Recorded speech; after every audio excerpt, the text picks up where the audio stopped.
Bangladesh police বাহিনীর পোশাক পরিবর্তনের সিদ্ধান্ত পুনর্বিবেচনার আহ্বান জানিয়েছে বাংলাদেশ পুলিশ সার্ভিস অ্যাসোসিয়েশন। সংগঠনটি বলছে, দীর্ঘদিনের ঐতিহ্যবাহী পোশাক পরিবর্তনের আগে আরও গবেষণা ও জনমত যাচাই প্রয়োজন। এই কারণে আগের পোশাকে তারা ফিরে যেতে চায়।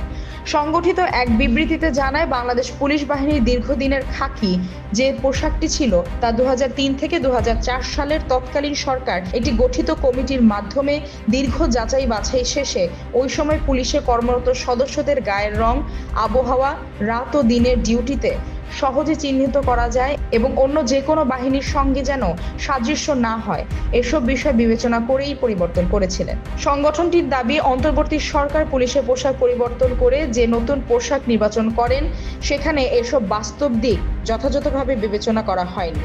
পুলিশের জন্য অন্তর্বর্তীকালীন সরকারি নির্বাচন করা পোশাক অন্য কয়েকটি সংস্থার পোশাকের সঙ্গে সাদৃশ্য থাকায় মাঠ পর্যায়ে পুলিশ সদস্যদের দ্রুত শনাক্ত করা কঠিন হতে পারে বলেও বিবৃতিতে উল্লেখ করা হয়। বিবৃতিতে আরও বলা হয়, বাহিনীর বেশিরভাগ সদস্যই তড়িঘড়ি করে নেওয়া এই পরিবর্তনের পক্ষে নয়, বরং তারা বর্তমানে পরিহিত পোশাকটিতে বাংলাদেশ পুলিশের দীর্ঘদিনের ঐতিহ্য, শৃঙ্খলা ও পেশাদারিত্বের প্রতীক হিসেবে মনে করেন। বাংলাদেশ পুলিশ সার্ভিস অ্যাসোসিয়েশনের মতে 2026 সালের 12 ফেব্রুয়ারি অনুষ্ঠিত ত্রয়োদশ জাতীয় সংসদ নির্বাচনে পুলিশ সদস্যরা ঐতিহ্যবাহী পোশাকে দায়িত্ব পালন করেন।